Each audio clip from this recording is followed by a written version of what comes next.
Moir. We're lucky enough to get our Bojangles basketball insider, the ODAC legend, Coach Page Moir, is in studio with us once again. Coach Moir, thanks for coming in on a Monday.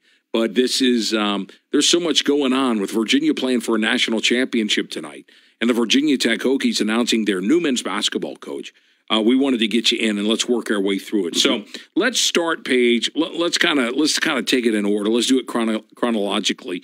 I guess the day started at 11 a.m. with a news conference down in Blacksburg. Whit Babcock rolls out his new men's basketball coach, his replacement for Buzz Williams, and it's Mike Young, a Radford native, played at Emory and Henry. Mike Young, who has been at Wofford and doing a great job for a long, long time. Whit Babcock, when it was all said and done, and I know they talked and interviewed, a lot of people, and they determined that Mike Young was the right fit for Virginia Tech basketball, and they pulled the trigger. And I'd like to know, you've been close to the Virginia Tech basketball program forever, your entire life, and then as president of the College Basketball Coaches Association, you know all of these people. What do you think, Mike Young to Virginia Tech? Well, I think Mike Young is a strong hire. And when you look back at last week, we were talking about, he was one of the 7 names you brought up. I didn't like Mick Cronin and Kevin Willard as much as him because they have not recruited to a rural situation like Virginia Tech is. Doubt either one of those guys has been to Blacksburg unless they played in Blacksburg along the way when they were assistant coaches somewhere. So well, let me they didn't know that area. Let me just jump in there, and your instincts were right because I was able to, really, now that it's all said and done, I was able to talk to some sources, and you told me last week, you said, I doubt if Mick Cronin is a serious candidate here. And when it was all said and done, there was never any contact. No. Cronin was never a candidate for this job. I think there was some interaction with Steve Wojciechowski at Marquette, and I think there was some interaction with the Kevin Willard guy. It's Seton Hall. I think once they started digging around what's going on with the feds and some of this Adidas stuff, I think that Virginia Tech, I think they backed out a little bit on that one. And then also with Wojciechowski, and we discussed this last week, I just felt like it was going to be a different strategy for Whit Babcock because, Wojo was going to be the same as Buzz Williams, going to be a program jumper, going to come in 3 or 4 years, the whole time.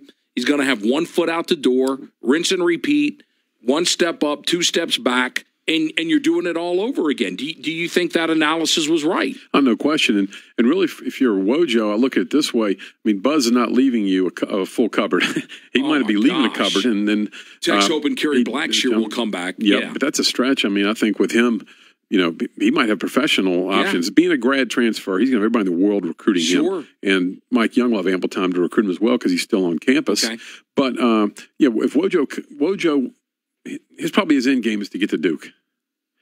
If he comes to Tech and does really well in 3 years, he might be the guy going to Duke from Tech, which would be bad.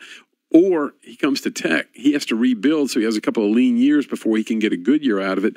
Coach K might get out next year. They're not going to hire Wojo after a few wins at Virginia Tech, even though I think Mike Young can do better his first year. I think he's a New River Valley guy.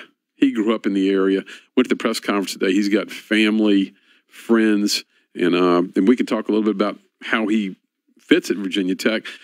Mike Young has coached at an elite level. Look at how many big-time teams he's beat, including Carolina, and most of them on the road. Yeah. And he's done it a lot. He hadn't done it 2 or 3 times. He's done it a bunch of times.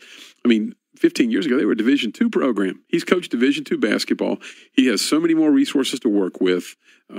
He's not going to have to get up on speed. He's not going to have to change his coaching or recruiting, and that's where people are trying to hit him that, he's never recruited this level. He's recruited at a very high level because he's recruited the best players and great teams at Wofford.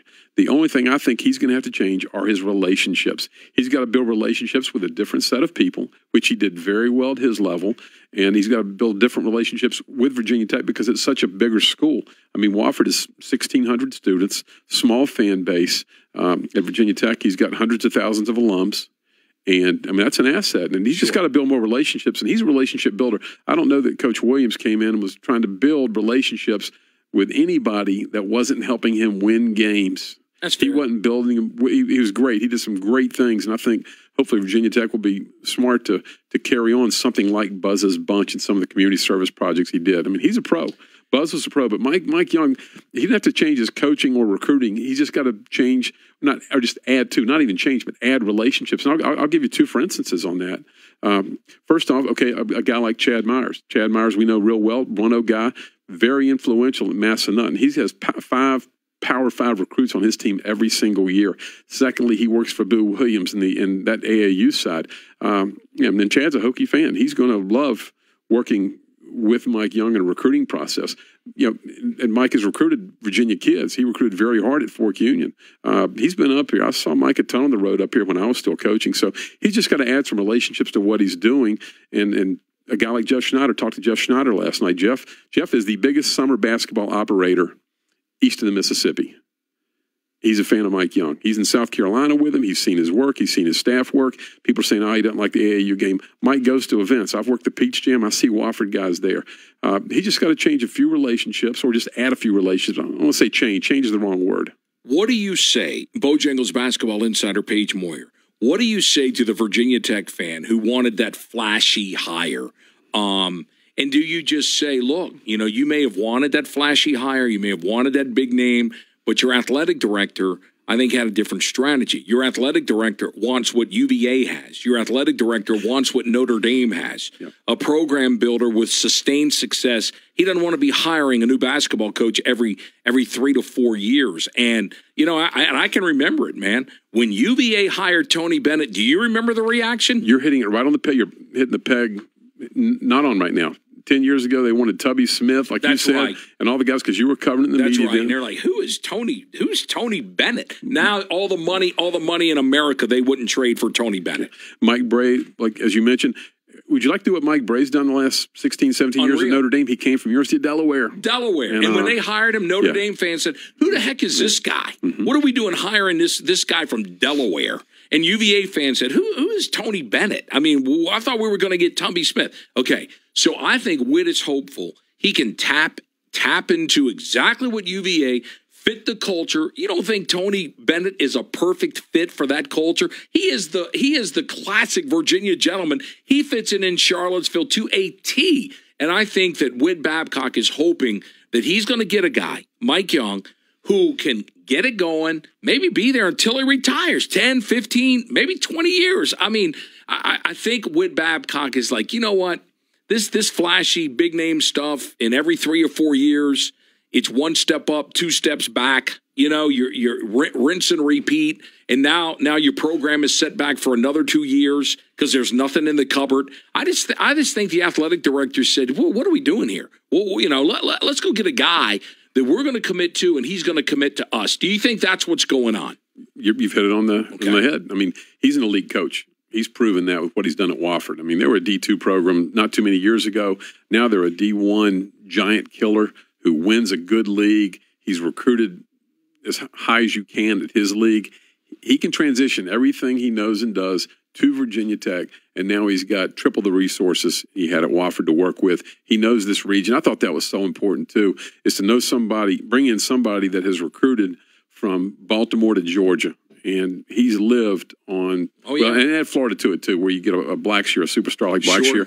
He's recruited. That's been his main recruiting area and focus. He knows the right people. He knows the big-time people as well, too. He's going to hire a couple of assistants. I have no idea who they are, but he'll hire a couple people who can help him get into the right homes. Do you think when people tell me, hey, there's a difference between the big city coach and the more rural coach, and you better go find a guy who Virginia Tech's footprint is North Carolina, South Carolina, Georgia, state of Virginia, and a lot of those areas, that ain't big city kids. Okay, and there are a lot of good players in those areas. You better find a guy that can relate. And here's a guy, like you just said, he's been recruiting that region forever. Well, I was at University of Cincinnati for a year, if you remember, a long time ago. Sure. And we had kids from Chicago and Camden, New Jersey. Our best players are from those 2 areas, 2 from one, 3 from the other. At Cincinnati, Tech wasn't going to come in and beat me on an inner city young man, because those young men, they appreciated having lots of clubs, lots of things to do off campus. They appreciated being around some of the Bengals and the Reds and all that, because they were big city guys. They grew up going to Cubs games. Correct. I'd kill you on Del Curry.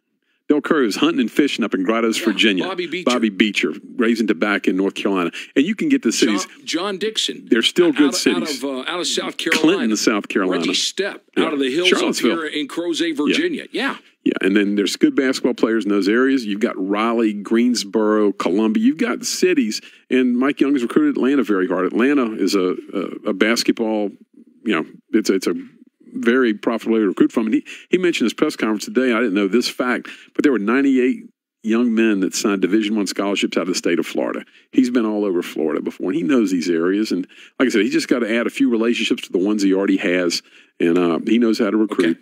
Our Bojangles basketball insider, Page Moir. Okay, that got the day started. Mike Young is introduced down at Virginia Tech. That's a big story here in the state of Virginia and in the region. But the big national story